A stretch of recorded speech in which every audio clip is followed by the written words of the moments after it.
Hello दोस्तों, आज हम लोग देखेंगे कि इसको कैसे ये वाला क्वेश्चन सॉल्व करते हैं। ये क्वेश्चन बोर्ड एग्जाम में पूछा जाता है, 2 नंबर में या 3 नंबर में आता है, एमसीक्यू में भी पूछ सकता है ये क्वेश्चन। तो आइए हम लोग इसको सॉल्व करते हैं। इसको सॉल्व करने के लिए हम लोग सबसे पहले क्वेश्चन को नीचे उतारते हैं। सबसे पहले क्वेश्चन को एक बार लिखेंगे कॉट इनवर्स 1/रूट में x² -1 एक बार क्वेश्चन लिख लेंगे। अब इसको सॉल्व करते हैं। इसको सॉल्व करने के लिए सबसे पहले माना x बराबर सेक थीटा।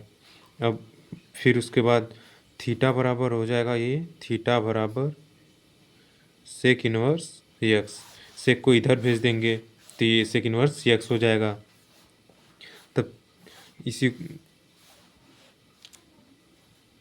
इसी को पहले x बराबर सेक थीटा यहाँ पे रख देंगे।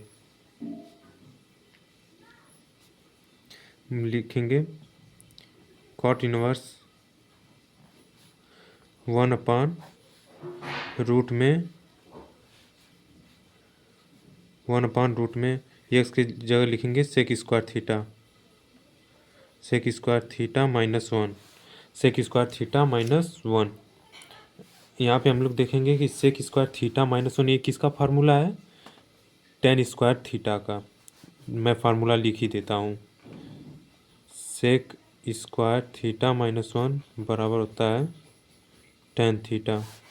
यहाँ पे लिख देंगे कॉट इनवर्स ब्रैकेट में 1/रूट में टेन स्क्वायर थीटा। अब स्क्वायर से रूट कैंसिल हो जाएगा हमारा, तो बचेगा कॉट इनवर्स ब्रैकेट में 1/tan थीटा। इसका भी एक फार्मूला होता है, 1/tan थीटा बराबर कॉट थीटा। ये फार्मूला होता है, यहीं पे रख देंगे इसको। तो कॉट इनवर्स बराबर ब्रैकेट में कॉट थीटा।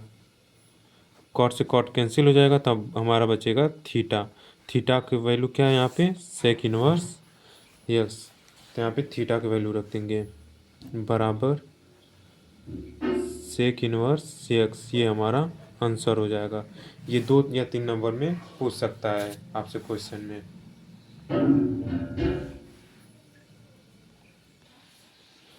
आइए उसी तरह ये वाला क्वेश्चन देखते हैं। इसमें हमें क्या बोला है? दो सदिशों के बीच का कोण निकालना है। तो कोण निकालने के लिए फार्मूला होता है कॉस थीटा बराबर होता है vector A into vector B upon mod vector A into mod vector B. ये फार्मूला होता है। इसी पे हम लोग इसको पुट करेंगे। सबसे पहले हमें दिया क्या है उसको एक बार लिख लेते हैं। ये तो फार्मूला है।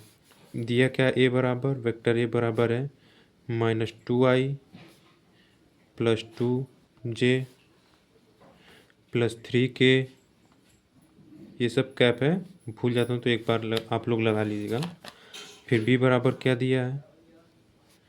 3i कैप प्लस माइनस है ये -2j कैप + k कैप।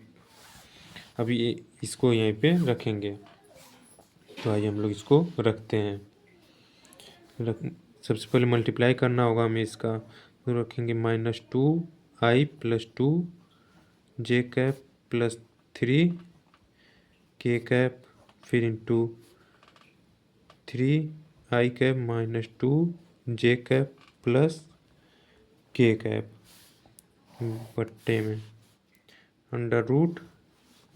इसी में से इसका स्क्वायर करके लिखेंगे -2 का स्क्वायर + 2 का स्क्वायर + 3 का स्क्वायर, फिर मल्टीप्लाई में यहाँ पे रूट। अब बी का वैल्यू रखेंगे तो हमारा हो जाएगा 3 का स्क्वायर प्लस -2 का स्क्वायर, -2 का स्क्वायर, फिर प्लस 1 का स्क्वायर। अब इसको सॉल्व करेंगे।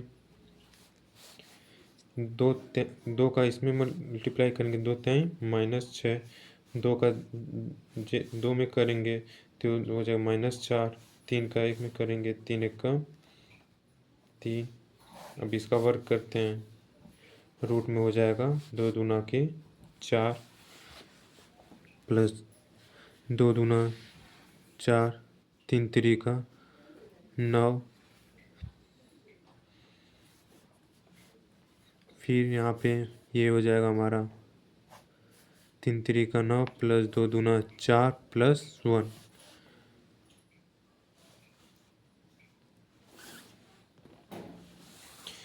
सॉरी, यहाँ पे थोड़ा सा एक छोटा सा मिस्टेक हो गया था, तो यहाँ पे जे रहेगा, केवल 2 नहीं रहेगा, जे रहेगा, तो यहाँ पे 1 का स्क्वायर हमारा हो जाएगा।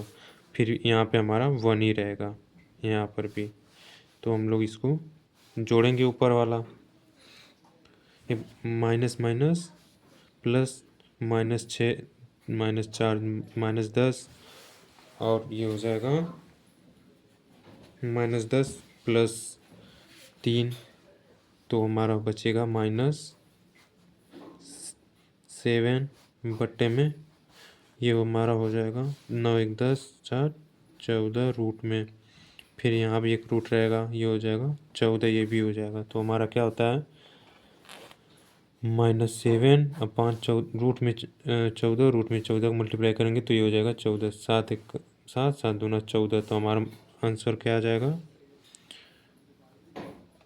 cos थीटा बराबर -1/2, थीटा बराबर हो जाएगा cos इनवर्स ब्रैकेट में 1/2, ये हमारा आंसर हो जाएगा, ये हमारा आंसर रहेगा। इसी तरह हम लोग इसको सॉल्व करेंगे। आइए उसी तरह ये वाला क्वेश्चन देखते हैं। ये क्वेश्चन 2 नंबर में एमसीक्यू में पूछ सकता है, तो इसको सॉल्व करते हैं। हमें क्या दिया, ए बराबर दिया है 1 2 3 2 3 1। बी बराबर क्या दिया है 3 -1 3 -1 0 2। अब हमें क्या प्रूफ निकालना है, ये निकालना है 2a - b, तो हमारा हो जाएगा, इसको निकालने के लिए इसको एक बार लिख देंगे यहाँ पे, तो 2a - b हो जाएगा। अब यहाँ पे इसको रखेंगे, 2a का मान क्या दिया है हमें 1 2 3 2 3 1, फिर माइनस में b का मान रख देंगे 3 -1 3 -1 0 2।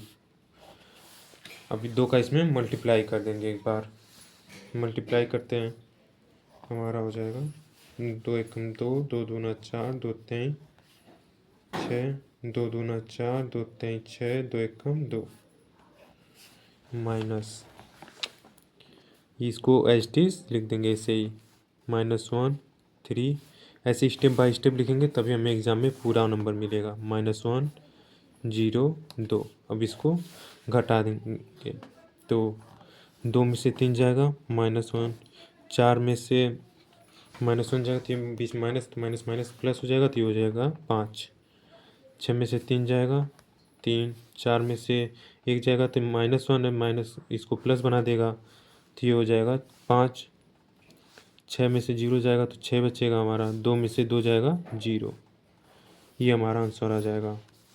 किसका आंसर आएगा 2a - b का, 2a - b का ये हमारा आंसर आ जाएगा। ये एमसीक्यू में पूछता है। आइए ये वाला क्वेश्चन सॉल्व करते हैं। ये क्वेश्चन 4 नंबर या 5 नंबर में पूछता है, ये वाला क्वेश्चन। इसमें हमें क्या दिया है, एक वृत्त की त्रिज्या में 0.7 सेंटीमीटर प्रति सेकेंड की दर से वृद्धि हो रही है, तब वृत्त की परिधि में परिवर्तन दर ज्ञात कीजिए। तो हमें टी के सापेक्ष क्या है, वृत्त की टी के सापेक्ष वृद्धि हो रही है, तो हमें क्या दिया है, आर आर बराबर 0.7 सेंटीमीटर।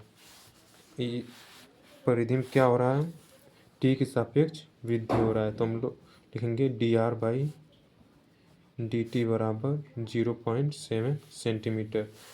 अब हमें एक फार्मूला होता है वृत्त की परिधि निकालने का, फार्मूला क्या होता है हमारा, चूँकि हम लोग जानते हैं सी वृत्त की परिधि बराबर होता है 2 पाई आर, तो हम लोग लिखेंगे इसको D C by D T, T के सापेक्ष इसका भी अवकलन कर देंगे, तो ये हो जाएगा 2 pi d r by D T.